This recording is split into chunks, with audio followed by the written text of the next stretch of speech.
पंचम पाठ कंटकेनेव कंटकम अर्थात कांटे से ही कांटा निकलता है।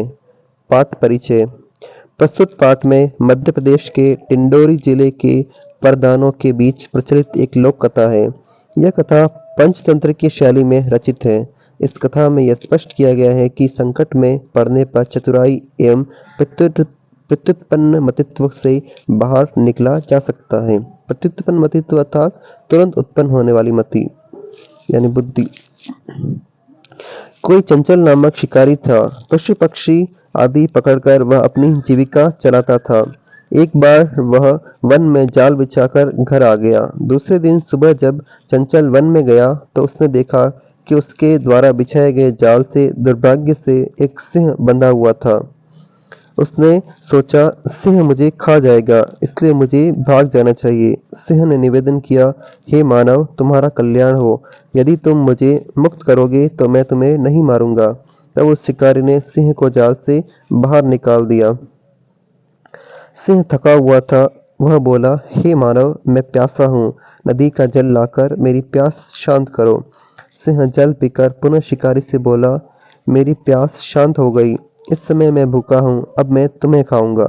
चंचल ने कहा, मैंने तुम्हारे प्रति धर्म का आचरण किया है। तुमने झूठ कहा था, तुम मुझको खाना चाहते हो।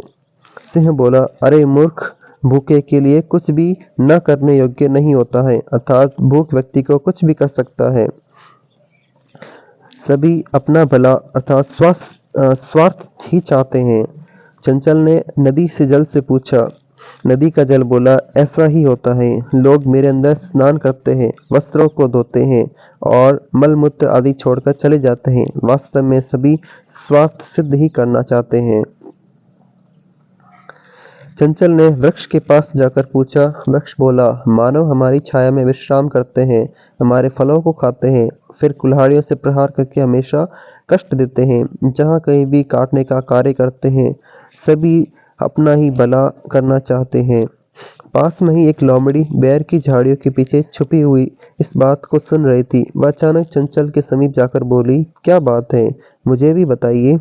वह बोला, अरे हे मौसी, समय पर तुम आई हो। मेरे द्वारा इस सिंह के प्राणों की रक्षा की गई, परंतु यह मुझे ही खाना चाहता है। इसके बाद उसने लोमड़ी को संपूर्ण कथा बतला दी।